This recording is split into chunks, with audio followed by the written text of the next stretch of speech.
Hey, what's up, Stringlings? Today we're going to be taking a look at the Donner Verb Square reverb pedal. Let's check it out.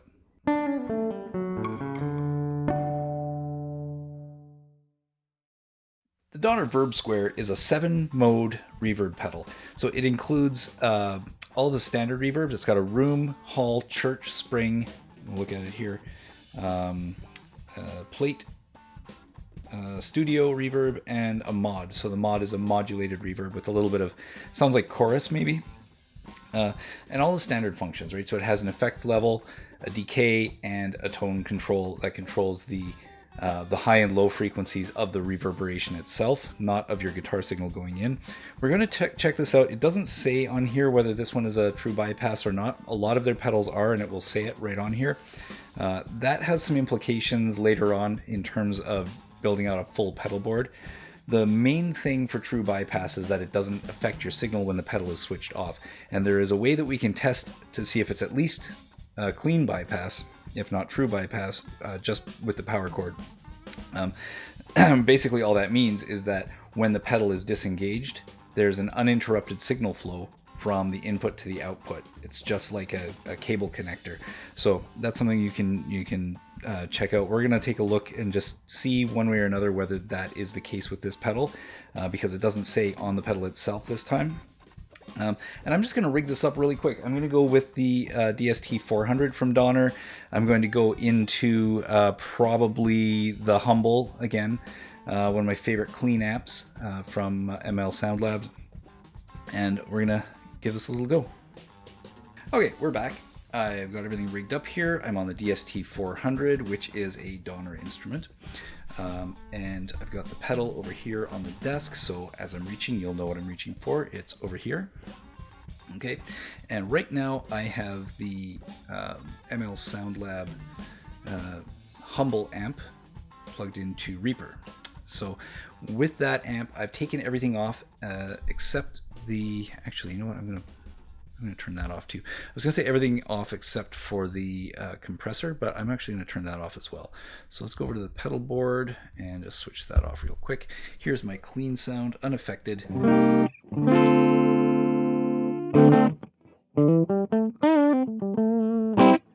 So it's on the slow dancing preset, but I've switched the pedals off. So it's just a slightly driven kind of amp sound.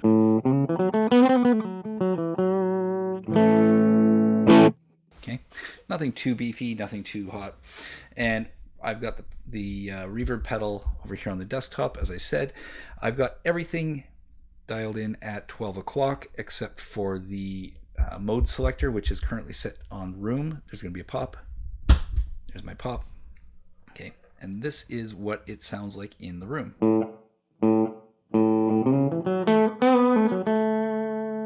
Sounds like a room reverb.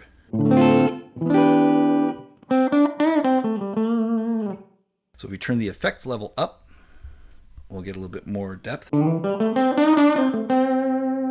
as you can hear. And if we turn the decay up, we're going to get longer tails. And that's pretty much exactly what you would expect it to do. The room reverb, never been one of my all-time favorites, but it has a great kind of retro sound to it, if you're into that kind of sound. The hall is a little bit more juicy. It's gives you a little bit more body. So you can hear that kind of echoey sound to it.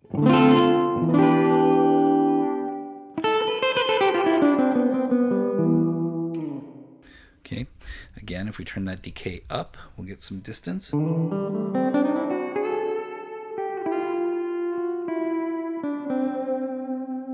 up to the neck pick, which is pretty cool, right? And same thing, if we want to really blend it, pull the effects level as high as we can.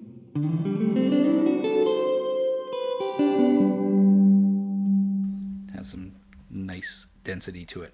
Another popular deep echo effect, or deep reverb effect rather, is the church reverb, which just kind of mimics a large kind of cathedral type sound. Back in the old days, we used to call this a cavern, or it's a variation of a cavern reverb, because it has that kind of sense of distance to it. It's still going, which is weird.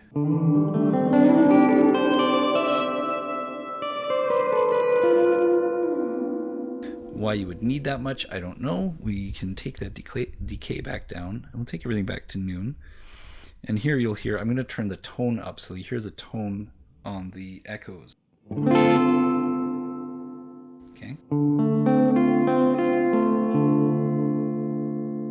Nice. Yeah, it's nice. So I do have this in front of the amp, so you're going to get a little bit of distorting of the reverb, which isn't ideal. What you really want on a clean amp is you want to have any of your distortions or drives in front of it so that you're reverberating the distortion instead of distorting the reverb.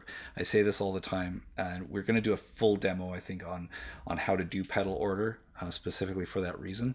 But the drive is light enough on the amp that I think we can get away with it for a bit. So spring reverb, very, very classic traditional sounding reverb, like you would get on a reverb tank on a combo amp.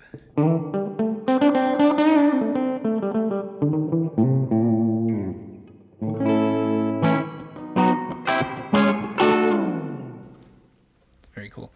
It's nice. It is a nice reverb. Probably take that back just a wee bit on both the decay and the effect level.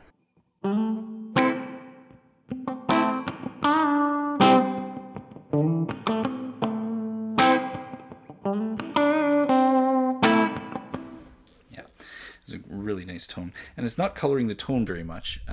Excuse the pop. Okay.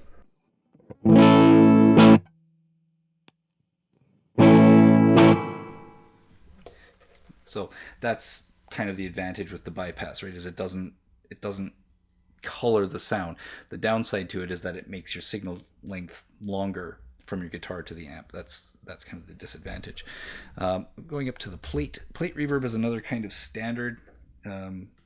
Everything should have a plate reverb available, and it just sounds like. So it's not as what's the word I'm looking for? It's not as moist sounding as the spring, but it has a nice little echoey vibe.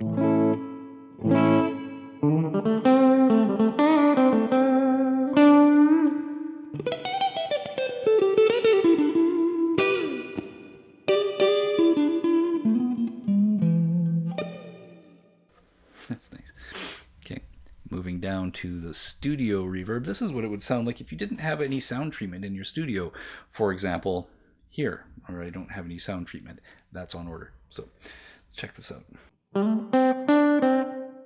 That little echo, that's if we were on a sound stage recording with the amp in the room.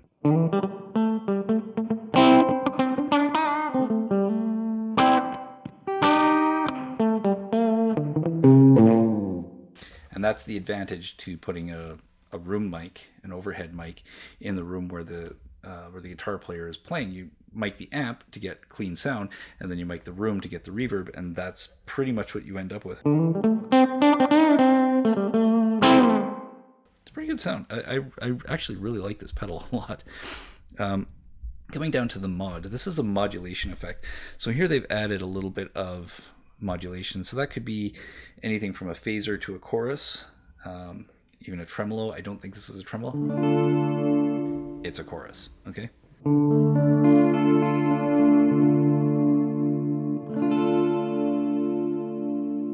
So that actually gives you a really nice effect.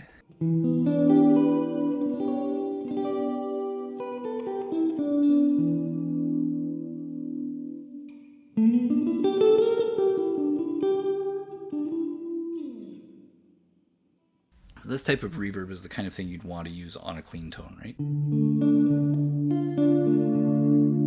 And if you're asking, I'm in the 4th position on the pickup switch.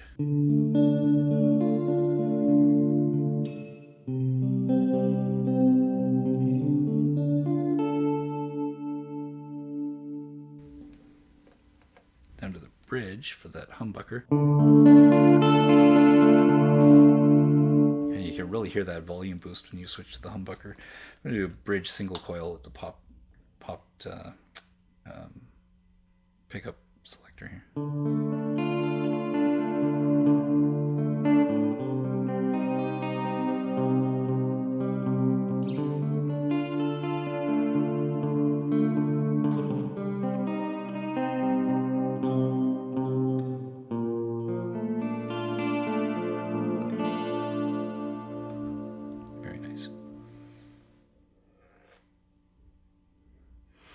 So the very last thing that I wanted to check on, as promised, is can this run as a true bypass pedal, or at least as a passive bypass? So I'm going to go to one of the other reverb mods. It doesn't really matter because the first thing you do is you turn it off.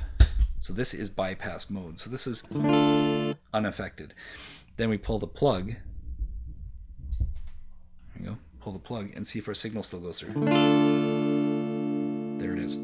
So it is a bypass. If it's true bypass or not, I don't know. You have to get in with signal meters and really do that kind of testing. But the main objective, remember, is so that the pedal itself, when it's off, doesn't color your tone. It only functions as a tone modifier when the pedal is functioning.